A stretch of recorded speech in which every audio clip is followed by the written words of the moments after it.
बिस्मिल्लाहिर्रहमानिर्रहीम। अस्सलाम वालेकुम dear students, I am Kaleem Khan, mathematics teacher. आज के इस लेक्चर के अंदर हम डिस्कस करने वाले हैं एक्सरसाइज 7.2 और इस इक्वेशन के अंदर हमारे पास क्वेश्चन नंबर 2 में सॉल्व फॉर एक्स और ये 2x + 5 mod is equal to 11 और मॉड क्या है? Absolute value. और एब्सोल्यूट वैल्यू क्या होती है? हमेशा पॉजिटिव होती है। और ये मॉड हमें बताते हैं कि जो भी इसके अंदर वैल्यू निकलेगी वो हमेशा, अगर वो नेगेटिव भी है तो वो पॉजिटिव हो जाएगी और पॉजिटिव है तो वो ऑलरेडी पॉजिटिव रहेगी। तो बाय डेफिनेशन इसकी देयर आर टू पॉसिबिलिटीज़, इसकी दो पॉसिबिलिटीज़ बनती हैं, या तो पॉजिटिव होता है या तो नेगेटिव होता है। और ये वैल्यूज़ ब्रैकेट के इस तरफ भी प्लस लगाया जा सकता है, माइनस लगाया जा सकता है, और इक्वल के इस तरफ भी माइनस लगाया जा। लेकिन याद रहे कि ये माइनस का साइन जो है वो इस इक्वालिटी के अंदर एक साइड पर होता है, या तो लेफ्ट पे लगा लें या तो आप राइट पे लगा लें। मैंने इसे राइट पे -11 कर दिया और यहाँ पर +11 कर दिया। देयर आर टू पॉसिबिलिटीज़, यानी कि +-11 हो गया। और ये हमारे पास दो इक्वेशन बन गई। तो इन इक्वेशन को हम सॉल्व करते हैं और सॉल्व करने के बाद हम वैल्यू ऑफ x निकालेंगे और वैल्यू ऑफ x जो निकलेगी उसे सेटिस्फाई करेंगे। आइए चलते हैं x की वैल्यू निकालते हैं। तो 2x, ये 5 को इधर ले जाए, -5, 11 - 5 6 आता है, और 2 को इधर लाएं, डिवाइड हो जाएगा और x की वैल्यू हमारे पास 3 निकल आती है। और इस वैल्यू से अब नेक्स्ट हमारे पास क्या है? इसमें हमने -11 लिखा है।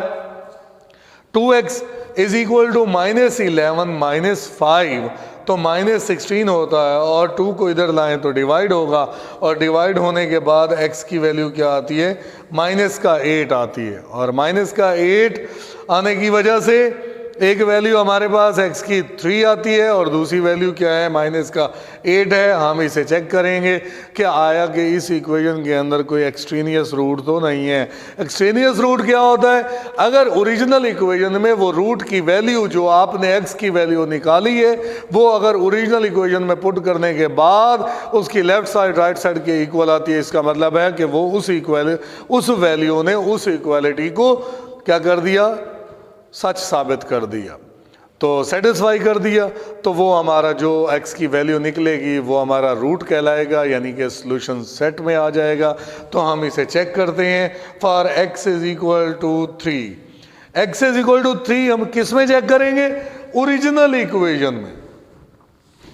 x इज इक्वल टू -8 ये भी चेक करेंगे किस में? ओरिजिनल इक्वेशन में चेक करना है। और आपने ये जो चेकिंग करनी है, ये चेकिंग जो है ना, जो भी वैल्यूज x की निकलेंगी वो आपने ओरिजिनल इक्वेशन के अंदर चेक करेंगे। ओरिजिनल इक्वेशन लिखेंगे, उसके अंदर वैल्यू x की जगह पुट करेंगे, और 6 + 5 11 होता है, और 11 के इक्वल आ गया, मतलब कि लेफ्ट साइड राइट साइड के इक्वल आ जाती है। और मॉड जो है ये मॉड का साइन है, और मॉड का साइन पॉजिटिव वैल्यू को पॉजिटिव रखता है और नेगेटिव वैल्यू को भी पॉजिटिव रखता है।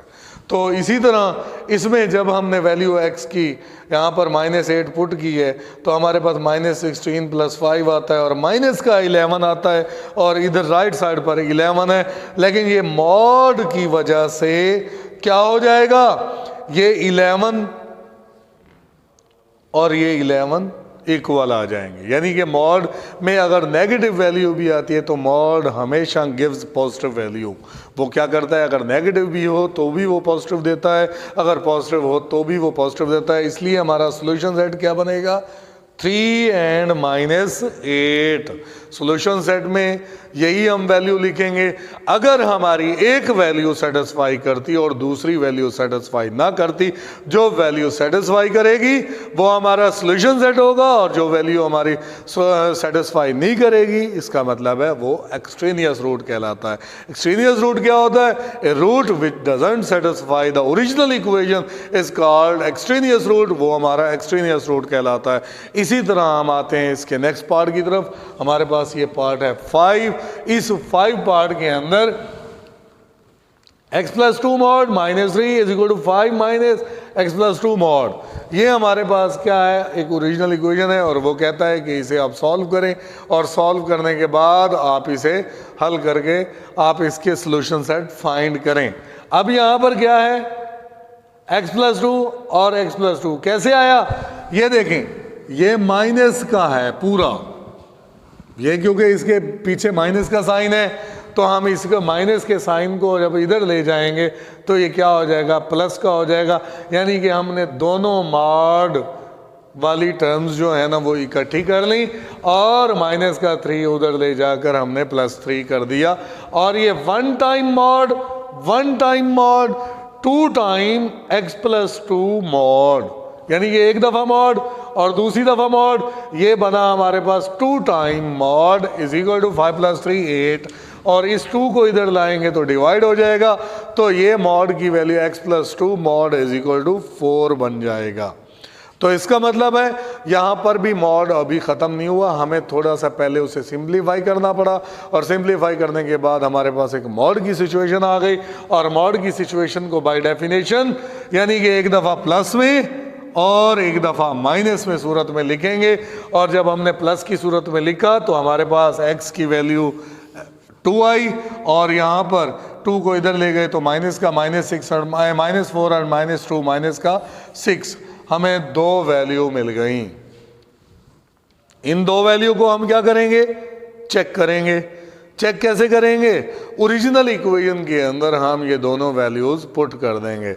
यानी कि फॉर 2 फॉर -6 हमने ये ओरिजिनल इक्वेशन ली और इस इक्वेशन के अंदर हमने x की जगह पर क्या पुट किया, 2, और इधर भी x की जगह 2 पुट किया और 2 + 2 4 -3 और इधर 2 + 2 4 और ये मॉड प्लस की वैल्यू है नो चेंज, वैसे का वैसे आ जाएगा 4 - 3 5 माइनस, ये भी यहाँ पर पॉजिटिव 4 है तो ये भी उसका मॉड भी वही पॉजिटिव रहेगा। लेकिन ये वाला माइनस, ये इक्वेशन का माइनस है, उस इक्वेशन में जो ओरिजिनल इक्वेशन के अंदर माइनस था ये वही आ रहा है, लेकिन मॉड ने हमें वही पॉजिटिव 4 दिया। और 4 - 3 1, 5 - 4 1, यानी कि x = 2 सेटिस्फाई हो गया। इसी तरह x = -6 हमने सेटिस्फाई करना है, x की जगह पर हम -6 पुट करें, यहाँ पर भी x की जगह -6 पुट करें, यहाँ पर -4 आ जाता है और यहाँ पर भी -4 आ जाता है। और मैंने आपको बताया कि मॉड की वैल्यू जो है अगर नेगेटिव मॉड के अंदर हो तो वो भी पॉजिटिव हो जाती है और जो पॉजिटिव हो वो पॉजिटिव रहती है। तो यहाँ पर -4 था मॉड के अंदर तो ये भी प्लस का हो गया और यहाँ पर भी -4 माइनस का था, यानी कि मॉड के अंदर था तो ये भी प्लस का था। ये माइनस वैसे की वैसे 4 में से 3 को माइनस करें 1 आया, 5 में से 4 को माइनस करें तो क्या आता है 1 आता है। इस वैल्यू ने भी इस ओरिजिनल इक्वेशन को सेटिस्फाई कर दिया। इसका मतलब है कि ये दोनों x = 2 x = -6 इन दोनों वैल्यूज ने ओरिजिनल इक्वेशन को सेटिस्फाई किया। तो ये हमारे पास क्या आता है, सॉल्यूशंस है, हम उसे इस तरह लिख देंगे। अब आते हैं हम नेक्स्ट एक्सरसाइज, क्योंकि शार्ट सिलेबस के अंदर इतने ही क्वेश्चन उन्होंने दिए हैं। नेक्स्ट एक्सरसाइज के अंदर हमारे पास है 7.3 और 7.3 अगर कोई एक दो रिमेनिंग भी हैं तो वो आप होमवर्क में दिए गए हैं ताकि आप उनको अच्छी तरह करें और होमवर्क और क्लास वर्क डेली करते रहिएगा। इंशाअल्लाह छुट्टियों के बाद आप जब आएंगे तो हम उसे ज़रूर चेक करेंगे होमवर्क में, तो आप हमारे साथ रहिएगा ताकि आप अच्छी तरह स्टडी कर सकें। तो हमारे पास एक्सरसाइज क्या है 7.3 और इस एक्सरसाइज में है सॉल्व इनइक्वालिटीज़। हम इनइक्वालिटीज़ को सॉल्व करते हैं। तो हमारे पास पार्ट 4th है x - 2 × 5 - 2x greater than equal to 6x - 3 × 1/2। अब यहाँ पर हमारे पास ये साइन आया हुआ है ग्रेटर टू, इसका मतलब है ये इनइक्वालिटी है। क्या है? ग्रेटर देन और लेस देन में से कोई भी अगर सिंबल जो है ना किसी भी एक्सप्रेशन, दो एक्सप्रेशन के दरमियान आ जाता है तो वो इनइक्वालिटी बन जाता है। तो इनइक्वालिटी में थोड़े सा एक रूल चेंज है, बाकी सारे रूल्स वही इक्वालिटी वाले होते हैं। तो यहाँ पर हमने इसे मल्टीप्लाई किया तो 5 टू द 10 और ये 4 टू द 4x आया, और ये वैसे का वैसे, और 6x इसे हमने तोड़ा 3 टू द 6 प्लस 1 7/2, और यहाँ पर डिनोमिनेटर में सिर्फ 2 आया हुआ है। इसका मतलब है हम डिनोमिनेटर को ख़त्म करने के लिए हमें क्या करना होगा? एलसीएम लेना होगा, और वही 2 आता है, और एलसीएम को बोथ साइड्स में मल्टीप्लाई करना, क्योंकि इनइक्वालिटी में तो बोथ साइड्स होती हैं, यानी कि एक लेफ्ट पे और एक राइट पर। तो उस सूरत में 5x minus 10 greater than equal to 6x minus 7/2, ये 2 एलसीएम है, तो हमने क्या किया है? इसको मल्टीप्लाई कर देना है बोथ साइड्स में। मल्टीप्लाई यहाँ भी किया, यहाँ भी किया, और यहाँ भी किया, यहाँ मल्टीप्लाई किया, तो ये कैंसिल हो गया। मल्टीप्लाई क्या, ये कैंसिल हो गया, ये 5 टू द 10x और ये 10 टू द 20 और 6 टू द 12x माइनस 7, और ये 12x है और ये 10x है। कौन सा बड़ा है? 12x। छोटा कौन सा है? x वाली टर्म को देखनी है। जो छोटी टर्म है वो x वाली, वो दूसरी बड़ी टर्म के पास ले जाए तो आप एक बहुत बड़ी गलती से बच जाएंगे। इसलिए आपको ये बता रहा हूँ कि जब भी आप इनइक्वालिटी का क्वेश्चन करें, उसमें जो वेरिएबल की आप वैल्यू फाइंड करना चाह रहे हैं, तो आप ये ख्याल करें जो बड़ी x की वैल्यू है, जिसका कोफिशिएंट बड़ा है, उस वैल्यू के पास छोटे कोफिशिएंट वाले को आप ले जाएं। और x की बात, y की बात, वेरिएबल की बात कर रहा हूँ। बाकी टर्म्स जो है ना उसकी दूसरी साइड पर आप भेज दें। यहाँ पर 12x के पास मैं 10x को ले गया, हम एक बहुत बड़ी गलती से बच जाएंगे, क्योंकि अगर हम इसको इधर ले आते तो माइनस आता, और माइनस जो है ना वो इनइक्वालिटी में ख़तरनाक होता है, तो उसमें बच्चे जो है ना वो गलती कर बैठते हैं। तो इसलिए आपको उस गलती से बचाने के लिए मैंने ये किया कि 10x छोटी टर्म है, छोटा कोफिशिएंट है x वेरिएबल का, तो उसे हम इस साइड पे ले आए, तो बाकी 2 बचा, और ये माइनस का 7 इस साइड पे आया तो प्लस का होगा, माइनस का 13 आया, और 2 को इधर माइनस 13/2। यहां पर आप जरा गौर करेंगे, माइनस 13/2 ग्रेटर देन और इक्वल टू x है, यानी कि ये x से ग्रेटर है, तो x क्या है? लेस है।